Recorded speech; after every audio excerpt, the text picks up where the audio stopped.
Hello, loves. Hello, hello. Hills here in the blue flame. How are we all doing? We are now in Jupiter direct forward motion, and we are approaching the Jupiter Prodigy, aka Three-Eye Atlas Perihelion, and the Pisces New Moon, and the Aries Equinox. And these are the things that we're here to talk about today. The week of March 16th is one of those weeks where the hits keep coming, as they say. There's so much movement, so much movement. And we're really, as we start out the week, we're really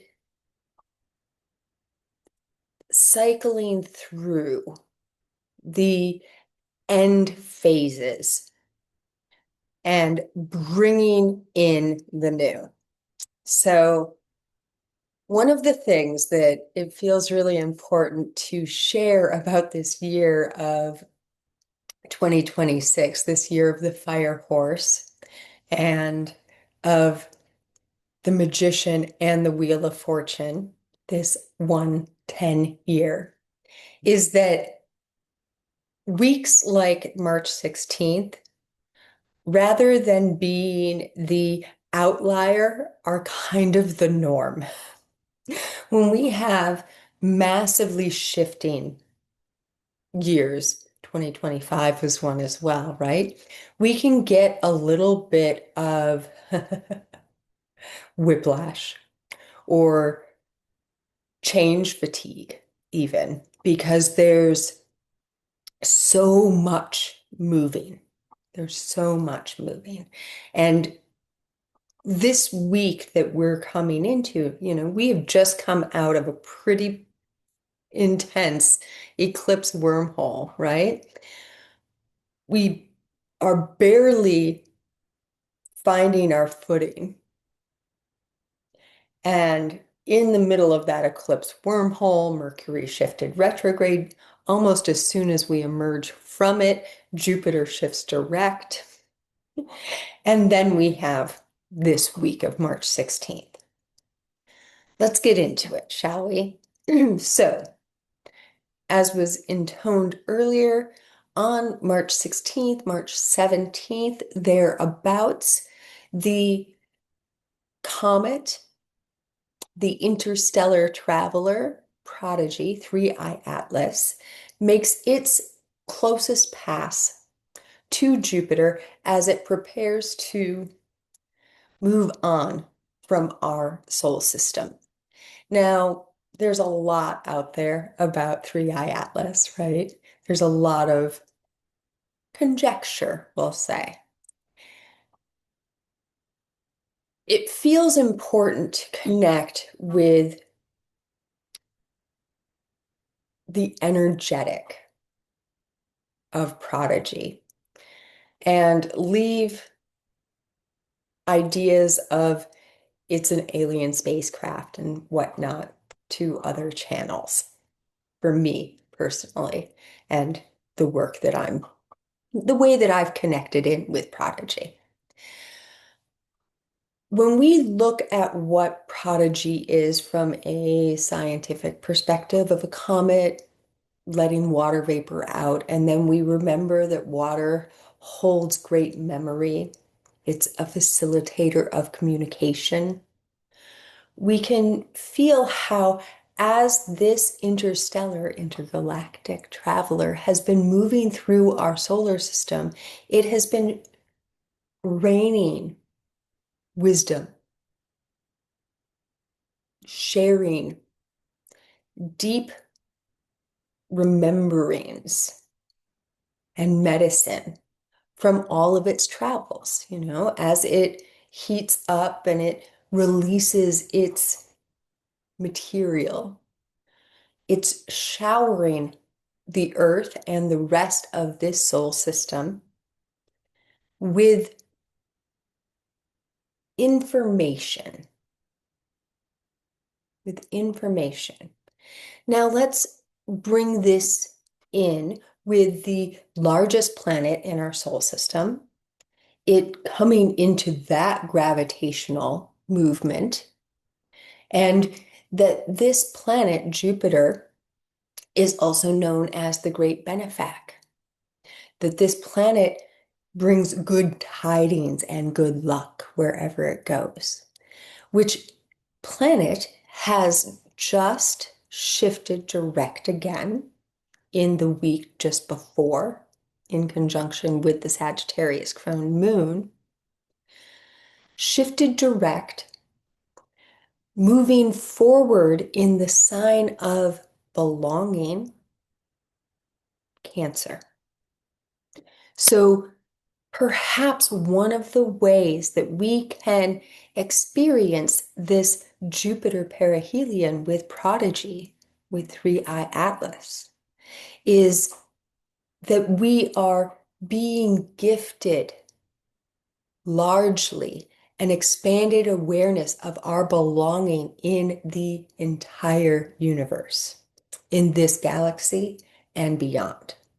That it's happening the same week as the Pisces new moon, which is ending a cycle for us, and the Aries equinox, which is beginning one, which happens to coincide with Mercury stationing direct, exactly conjunct the North Node in Pisces, bringing all of the planets into forward direction and a surge of forward momentum that will last until about the middle of May when Pluto shifts retrograde. We can start to understand that that Aries energy of I am and that Pisces karmic completion new moon is bringing us into greater connection with our entire state of belonging in this galaxy and in this all universe. Now let's look at some of the degrees and some of the players in the Pisces new moon and the Aries equinox and see how this is really, really, really being templated, shall we? So we have Pisces new moon at exactly 28 degrees of Pisces, also exactly sextile Uranus, still in Taurus for about another month, a little over. Uranus will shift into Gemini for well and all on the 26th, 27th of April. Exactly 36 hours after the Pisces new moon, the sun will shift from the karmic completion point of Pisces into the zero of Aries. Just about exactly 36 hours. So here we have this Pisces new moon on the 18th of March, 6:23 a.m. Pacific, if you want to get into particulars. We find this Pisces new moon, as was said, sextile to Uranus. This Pisces new moon is also square the galactic center at 27 of Sagittarius and almost exactly square Altanin, which is one of the dragon's eyes of Draco. This 28-degree Pisces new moon is also not just the end of the astrological wheel cycle, but the end of a 6-month cycle that began with the Libra new moon in 2025, just after the Libra equinox, which had a 6-month cycle of all of our new moons at 28 degrees of their sign.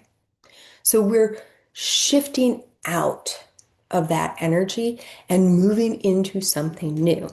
This day, the 19th, is really special because it's opening up a portal to liminality that bridges us between the Pisces new moon and the Aries equinox. This is actually the day that we'll have our circle over at the Blue Flame Apothecary on Circle. Altanon, and the galactic center are not alone in being activated here. For we have Mars right around the 15-degree, exactly at 12 Pisces on the new moon, and shifting closer towards 15 by the time we get to the equinox, but playing in that realm. And Mars will be working with Jupiter in trine, with the great attractor in Sagittarius in square.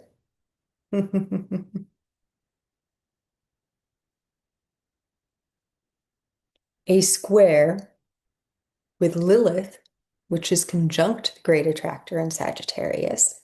And over in Gemini, we find Anubis and Osiris, Anubis's father, playing, helping us to remember our wholeness as we traverse through the depths.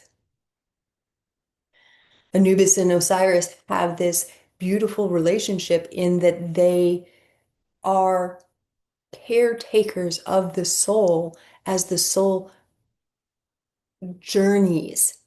They are guides for the soul as the soul journeys through the lower worlds on their way to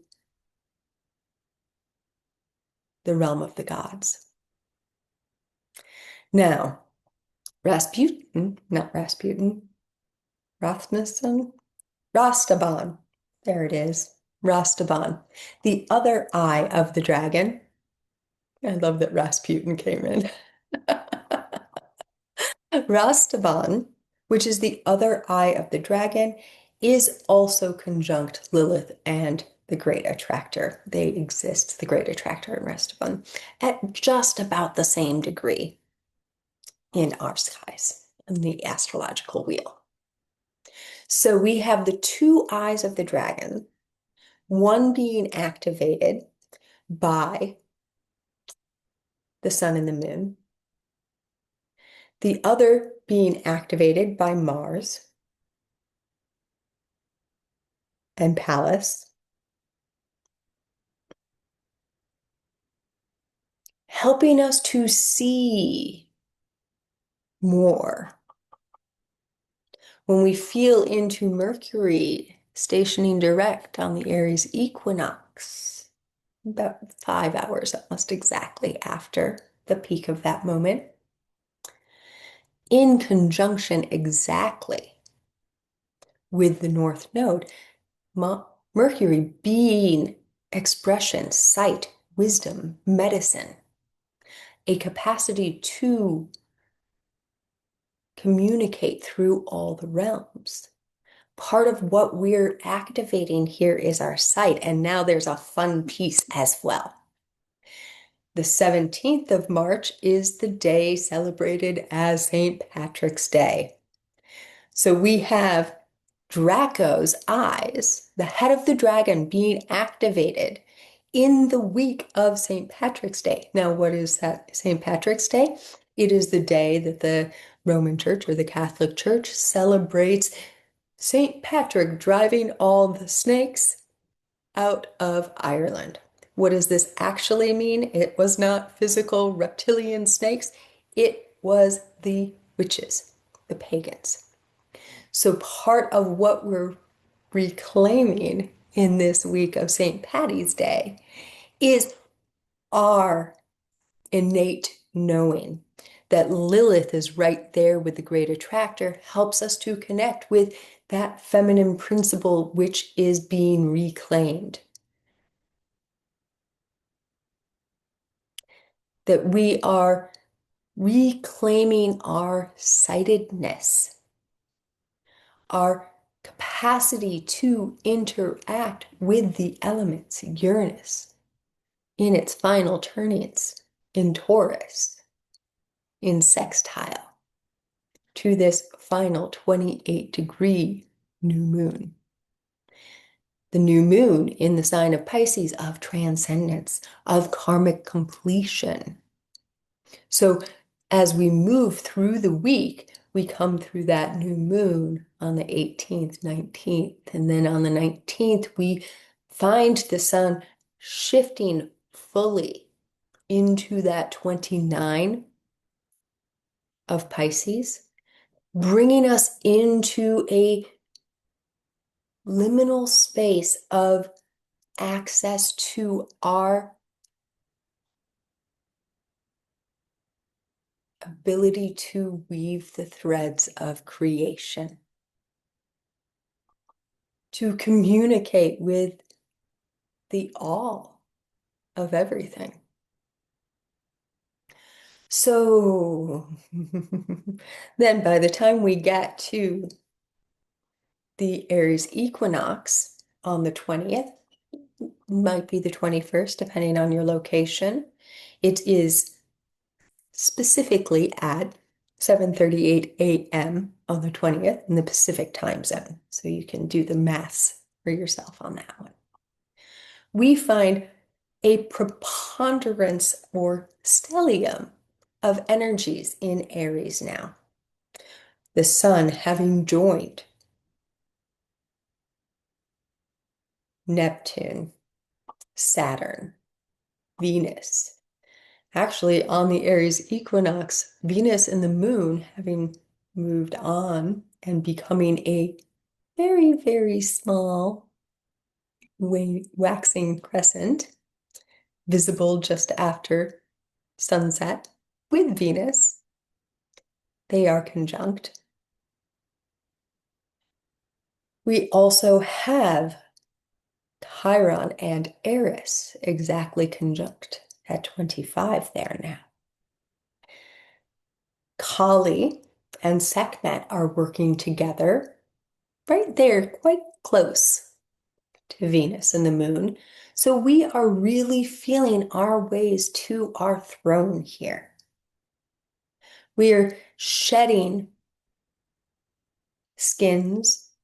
We are releasing anything that keeps us, that's holding us back as we are propelled, wind at our backs into a season of forward momentum. And as we move forward,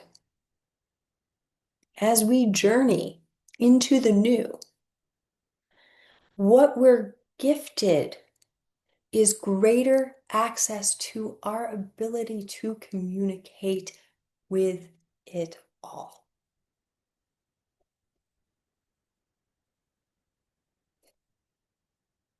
How do we do that? Of course, I'm like tapping K2 and kyanite and blue topaz here, but what I'm really tapping is my higher heart, my heart. And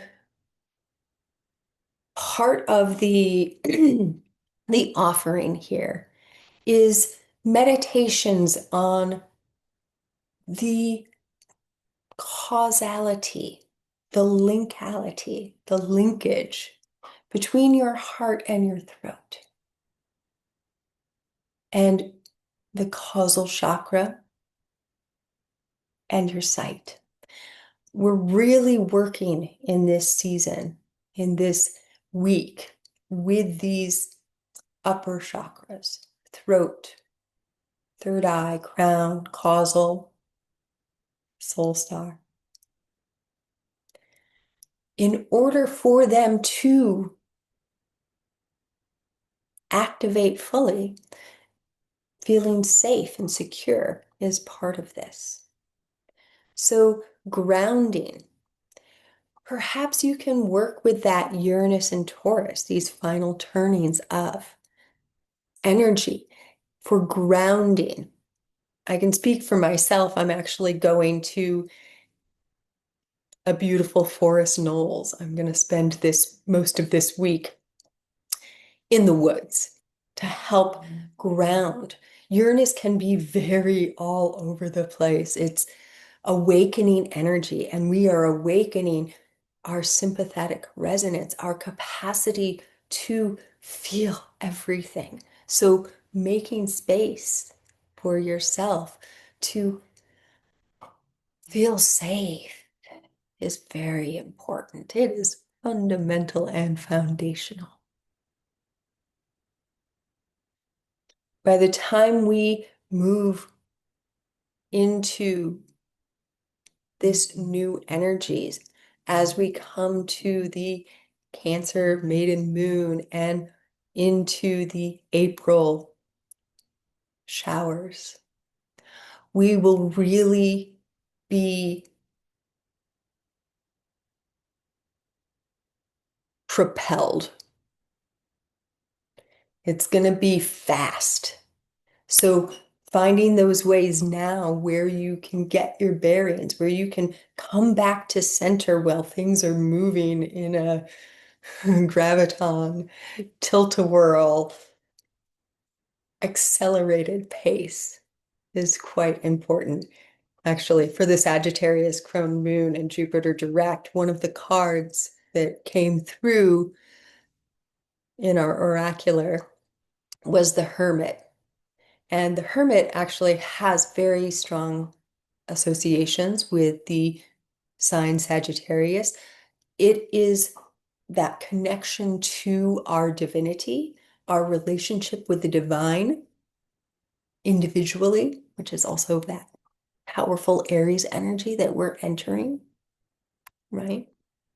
When we move even more into into April, we're going to have a whole lot going on in Aries because, Mercury and Mars, amongst others, are going to join the party.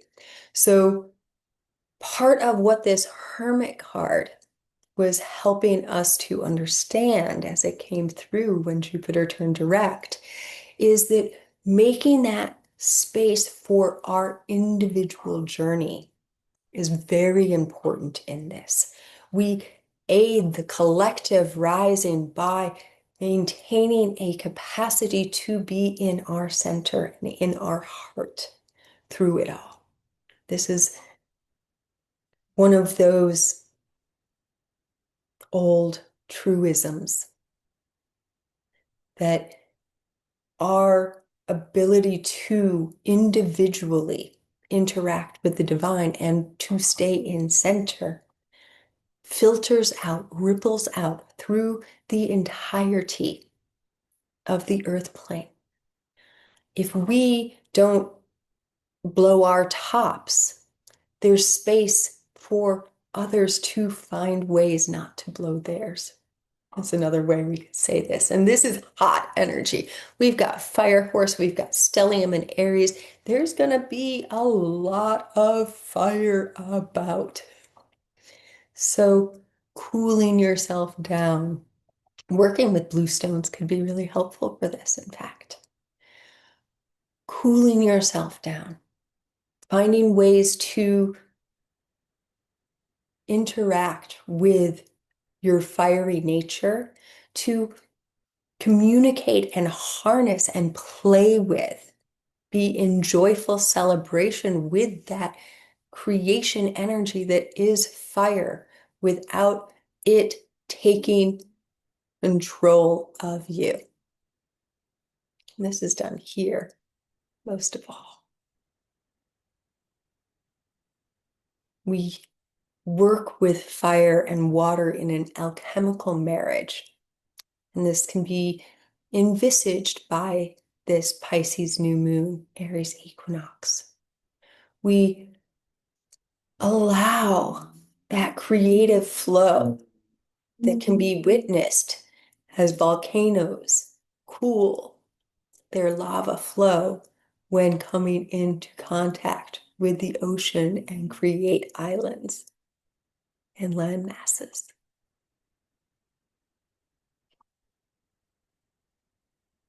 As I mentioned earlier, over in Circle, we are going to gather together from a little red caboose where I will be